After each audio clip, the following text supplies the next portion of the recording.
good evening, social media. It is Tuesday here in the United States. First, I want to say Happy New Year to you. I hope this is going to be a blessed, prosperous New Year for everyone. We are on the JADASA Live broadcast located here in St. Louis, Missouri. But globally, we are across the social media platforms and on Blog Talk Radio tonight. I am your host, Cynthia Ora Bennett. And here on this podcast, we talk about issues dealing with abuse and neglect to raise awareness, to provide resources, and to offer hope through educating, edifying, and encouraging in our communities locally and globally. We will also be having guests for the upcoming season. We're getting our lineup ready, and we just want to be ready for it. We want you to be ready for it. So tonight, you don't want to miss it. So I just want to let you guys know this live broadcast is on Blog Talk Radio and as well on the YouTube, our JADASA Live YouTube channel. We are having some technical issues, and we probably will be on Facebook again in the beginning of February, but we will be on all the platforms then. But we still want to get out what we need to get out. We're going to reach the community however we need to reach the communities. And right now, we can still reach you through Blog Talk Radio, and we can also reach you through the YouTube channel. So I want to thank you, our viewers and listeners. And I ask that if this podcast assists you in any kind of way, that for you or your family or your friends, we ask that you like and share. We ask that you like and share the broadcast. Like and share. If you're on our YouTube channel, subscribe to it. On our YouTube channel, we ask you to subscribe to it because we have information out here that we want to just share. We just want to help each other out. And the JADASA organization is also asking you to take time out of your busy schedules and go and visit our website at jadasa.org and on our social media pages. Again, we are the JADASA on Facebook. We are JADASA. We are the JADASA Live on YouTube. Right now, we are having issues with Facebook, but we can still get the information to you. And this is to raise awareness for the children and the women we work with. And if you like the cause, we ask you again to like and share if you're on Facebook, and we're asking you to subscribe to the channel on YouTube, because you never know who down your timeline or who on your friends and stuff and your family who may need this information. And then you can be also a resource advocating via social media to help them. So for more resources and for questions, we want you to visit our website at www.jadasa.org. You can go there. But before we get started, I do have a couple of really brief announcements I want to keep before you, because we want to get as many students as possible to participate in our event. But we also have a change in location with our weekly support group session. And so here it is, our Sister Sis. It is on Wednesdays on site. This week, it's still going to be here. You still need to call to get in. But after the middle of January, we are going to be going to another location because of the room. We need the space because the women are coming. They are helping. They're helping me. I'm helping them. We're sharing. We just want you to be a part of it, but we also want you to be safe and secure. You're safe and secure in this office where we're in, and I'm sitting in it right now.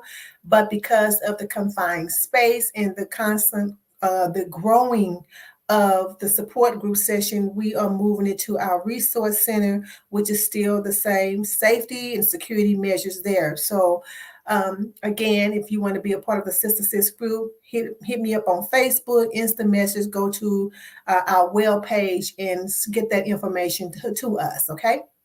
So our next one, I really want to talk about this. It used to be the developer, but it's called the developer in him, because we decided we want our young men to be a part of this as well. Of course, we helping women and children, but women that have children, they have not only girls, they have boys too. And so we don't want to leave them out. And so our upcoming spring session will be in March. It is 4 Saturdays. And we're also in talks with another facility where we have a couple of instructors that will be dealing with the men or the young boys. And this is to teach about entrepreneurship and as well as teach them how to build apps. That's to combat financial abuse, but also to give them some information and basic understanding of how to create mobile apps. And if that's the area they want to go in as an entrepreneur, they can start their own business, or if they want to go into that type of field in technology, we just want to give them that information as an introductory. And also at the end of the 4 weeks, the 4 Saturdays, they get to showcase their apps with their parents. And then we also, at the completion of their app, they get a $50 gift certificate. And that is our way of encouraging them and letting them know that we are paying you for your knowledge, and that you can get paid for your knowledge, for what you know. And so we're just wanting to plant that seed in them. And so if you know any boys or girls from the ages 10 to 18, please go on our website. It is already up on our website, and register them. All we're asking you to do is to commit to 4 Saturdays, and that's dropping them off and picking them up. We don't even want you to stay with them, because we want to make sure we don't have a lot of unnecessary distractions. And so if you can just commit to those 4 Saturdays that we have, we will appreciate it. They get fed breakfast. They get fed the snacks. They have the laptops. Only thing they need to do is bring their phones, and the phones is just for testing purposes.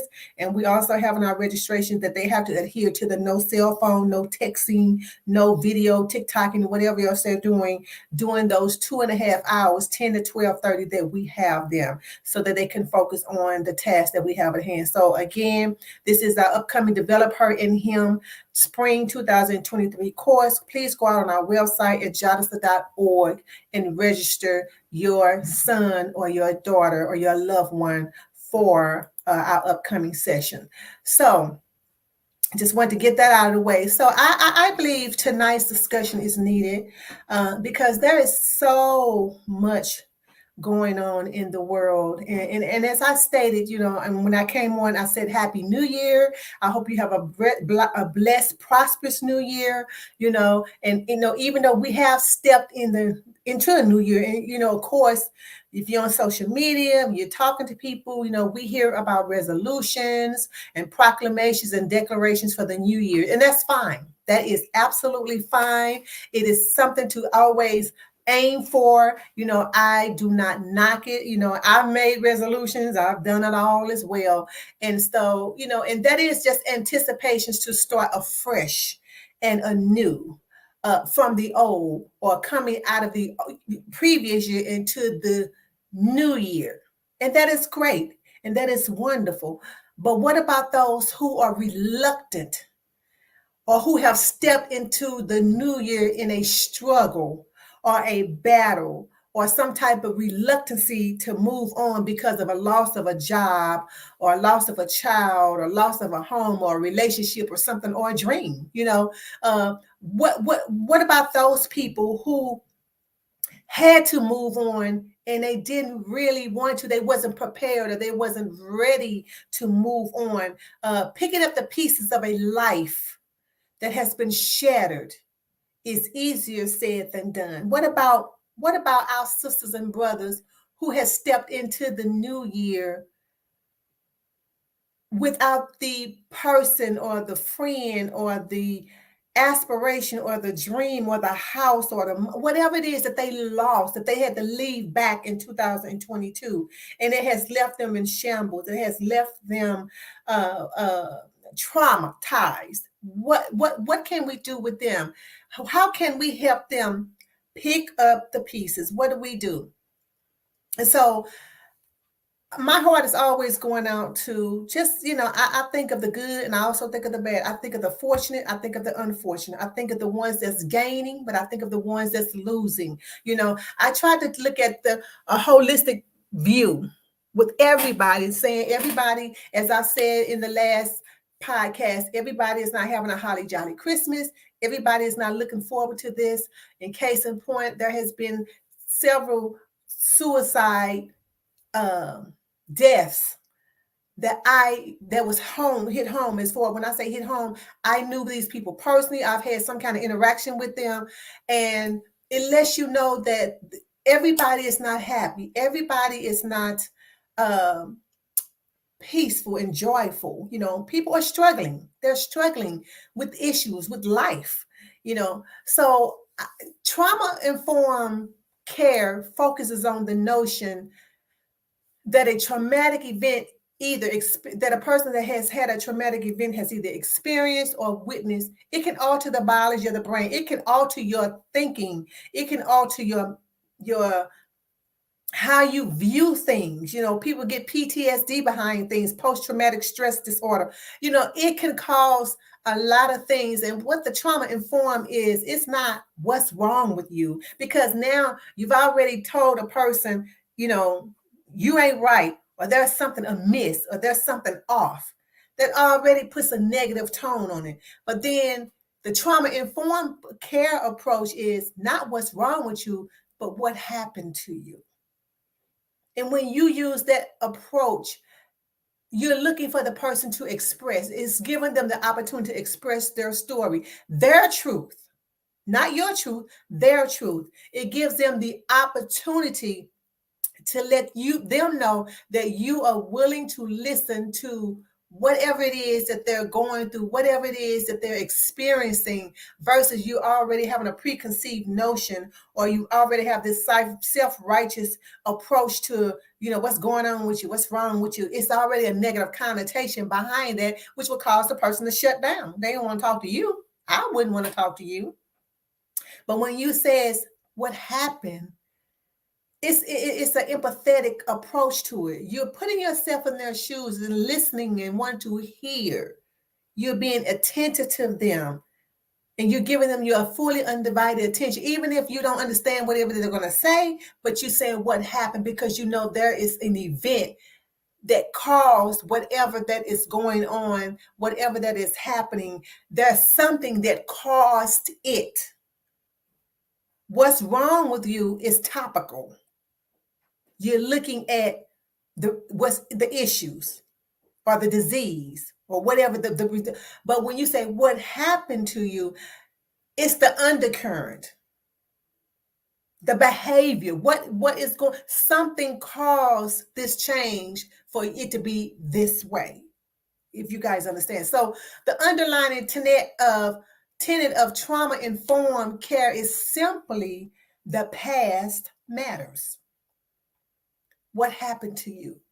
Whatever happened in the past is affecting the future. What happened? That is what trauma informed care, the approach is. And so when adults and children experience trauma, whether it happened once or it has happened on a repeated occasion, it can have powerful influences on behavior and mental health now and as a child becomes an adult. I just put a post out yesterday on the JADASA the Facebook page, and it was a picture of this lady's, a silhouette of her head. And inside her head, it was a little girl sitting behind bars. And the post I wrote in, speaking to the little girl in you, I see you. I hear you. I love you. I care about you. Because we have to go back to what happened as a child that may be affecting adults now. Or maybe not a child. What happened prematurely? What happened earlier? What happened in the past? The past could be just as early as yesterday. The past could be this morning. What happened that's causing this behavior or this influence now? And so that's what we have to do, helping people pick up the pieces. Now what? So data from as far as back as the 1990s, for example, it says that the vast majority of incarcerated females were abused sexually, physically, and emotionally as children. It happened in the past. It happened as a child when they were children. But now, because it wasn't dealt with, that little child on the inside of that grown person, that grown woman, is still hurt, is still bleeding, is still crying out, is still trapped. And so because of the child that's on the inside in the past was hurt, then these are some of the things that's going on in their adult lives. And then that's from a study. Abuse and neglect, the loss of loved ones oftentimes can be linked to mental and physical illness, substance abuse, behavior problems, violence, and other ills that's going on in society, because people are trying to self-medicate. People are trying to do whatever it is to manage. You know what? That's a good word. I think I'm going to use that one. Because a lot of times people, yeah, we say we're overcomers and we try to overcome and we're overcoming. But a lot of people who may not understand that part, they're trying to manage. They're trying to manage what's going on. You know, and even if you may not have had a situation yourself, even when you witness something, witnessing an event of somebody else can create misery, can create anxiety, can create just sadness. For example, just last night, I know everybody in the sports world that was watching Monday Night Football saw Damar Hamlin, who is the safety for the Buffalo Bills, tackle. I think his name was TT or T. Somebody told, can't think of his name. Tackled him, and when he tackled him, he got up and then he immediately fell down. I saw the whole thing, and I was like, "Wait a minute, what just happened?" You know, I'm thinking, well, maybe he got dizzy. Maybe he got up too quick, because sometimes, you know, you get up quick and you're still dizzy. But because it didn't affect me, or it didn't happen to me, it didn't happen to me, but because I witnessed it, it did something to me. It affected me. It affected my husband when we were sitting there watching it. We was like, oh my God. And we just started going into prayer, and we were just thinking about, we was looking at the players' faces. We was looking at how they was handling. We was looking at the anguish, and they were crying and stuff. That did something to me. And I'm sitting on in St. Louis on the television screen watching this unfold. And it caused misery. It caused a panic. It caused sadness for everybody in the sports world, everybody that was looking at it, everybody that read about it, and even those that didn't look at it, but they read about it. It created, you see people on Facebook, on social media, prayers for Damar Hamlin, go pray for them, you know, because people were traumatized just by witnessing it. Just by witnessing it. You know, so, and it's no secret that trauma can change a person's life in an instant. In an instant, it can change a person's life. I don't know the outcome of Damar Hamlin, but my prayer goes out to him for a speedy recovery, 100% full recovery. This young man is 24 years old, I am sorry. This young man is 24 years old, in the prime of his life. And so I'm praying that he has full recovery, that he recovers fully and wholly, that there be nothing lacking, that there be nothing amiss, that he get all his faculties back as new of them before, that he's even better than before. Whatever that happened, that he's even better. That is my prayer for this young man, because that was traumatizing for me. It changed the sports world. Everybody kept saying, this has never happened before. And I was just listening to the sportscasters, and they was just talking about it. And it was like, when that happened, everybody looked at it. The first thing they said is, this is different. This feels different. It looks different, because, you know, people get injured all the time. They get people come and get them on a stretcher, and the medical personnel come out and, you know, there's some people that have been, you know, sent out on it, but for some reason this felt different. And so we have I'm in the office, you all, so the doorbell just rang. So anyway, For some people that experience this trauma or they witness it, it makes them be compassionate. They can become compassionate, just like everybody in the sports world that witnessed this. Everybody was compassionate. We thought about him. We thought about his mother, his family, his teammates, his coach, everybody. And everybody was empathetic towards him or those who have been hurt in the field. They were talking about it. And so you're either going to go left field or right field and be empathetic and compassionate, or sometimes for trauma, others become destructive and it becomes overwhelming. It depends on how you are dealing with it. So, but no matter what experience you have with trauma, it is important to find healthy ways to cope. And so, as I said in the beginning, this is people have we've all stepped into a 2023. We stepped into a new year. But some people are trying to pick up the pieces from 2022. Some people are trying to pick up the pieces of a shattered life. Somebody is trying to pick up the pieces of a lost child, or somebody's trying to pick up the pieces of a death or a divorce, or loss of homes and money and dreams. So some of the ways we can cope, some people get therapy, medication, and self-care. All of these things are helpful, but it is important to do what feels right for you and to reach out for help if you are struggling. And only you know when you are struggling. You don't have to tell everybody, but you know. And some of the things you can do to help a person pick up the pieces is supportive relationships from family and friends. That can help shield from the effects of trauma. And it can also build resilience to help overcome and confront challenges. It can. Picking up the pieces. How do we can help? Also, stay connected to your support system, your family, your friends, those who know what you're going through, those who have been there with you, those who are trying to stand by your side. A lot of times they may not have the answers. That's okay. My thing is, I always say you may not have the answers, but also be just willing to be present. Just show up.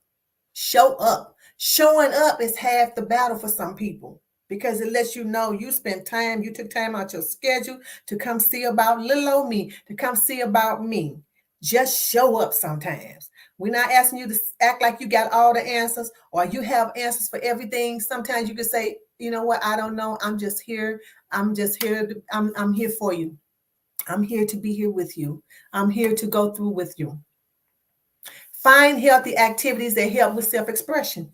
Do things, get out, go paint, go for a walk in the park. Sometimes just go, do things that's going to help you, even if self-expression, whatever it is. If you want to go rollerblading, or you want to go to a movie, if you want to go to an art gallery, whatever it is that how you want to express whatever it is that you want to do that. Find healthy activities that allow you to express yourself. Maybe you want to start, painting or whatever it is. Get that outlet, because we all need an outlet. And also allow the negative emotions to flow. I have a friend who was not happy this holiday season because this was the first holiday. This was the first Christmas without her mother. And I called and talked to her, and I said, hey, I just want to let you know I'm here. I love you, because I've been there. I've lost a mother. I know how she feels. I understand how she feels. And she said, I am not happy. I just want to cry. And I said, go on and cry. Go on and cry. Allow the negative emotions to flow. Go on and cry. That's a cleansing. Because if you don't, you're going to build it up in you on the inside. And then a lot of times when we build stuff on the inside, we start having our bodies start rejecting and going through things. And that's how we get sick and stuff happens to us. So allow the negative emotions to flow. They are there for a reason. And so that's what I told her. You want to cry? Cry. And I was there for her when she cried. I was there when she finished crying. Because that is something that she needed to do. Let it flow. Don't try to hold back, because guess what? It's going to come out another way And it's probably going to be even more destructive another way because you try to suppress an emotion that's given to us. And also engage in self-care. Take care of yourself. Spend time with yourself. Get to know you again. Know what you want to do, know what you don't want to do, where you want to go, where you don't want to go, who you want to deal with, who you don't want to deal with. Understand that. Engage in self-care. Take time to relax. Take time to just have time with yourself. Meditate. Whatever it is you like to do. You want to listen to music, jazz, or whatever it is. If it's self-care, engage in it and engage in it often. You want to go get a massage or a spa day? Do that. But engage in self-care because nobody can stay on 10 all the time. You cannot. You'll be doing yourself a disservice. You cannot accelerate a car at 100 miles an hour constantly all the time. That car is going to break down and it's not going to move or do whatever it is designed to do. That is the same way with a human body. We cannot stay on 10 all the time. Engage in self-care. Help yourself. Do what you're going to do to make sure you can heal, to make sure you can move into 2023 as gracefully as you know how. As gracefully as you know how. Even though you hate that you had to leave some things in 2022, absolutely, I understand. I understand. But this is where we are, and we have to move forward.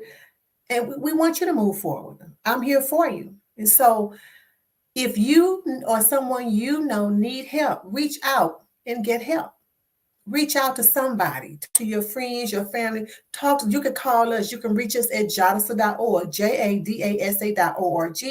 You can go to our YouTube and subscribe to our JADASA Live. You can go to our social media platform on Facebook under JADASA, JADASA. Leave a comment and go on instant messaging. You can do all those things. You can call our 800 number at 1-800-292-2145. You can also find resources and support services in more than 205 countries. If you are so happen to be watching this podcast and you are in another state, you are in another country, you are on another continent, there is services that can help you, resources and support in more than 205 countries. And it's called the No More Global Directory. And you can go there to www.nomoredirectory.org and find the resources you need. Because this is how we're going to help pick up the pieces to move forward.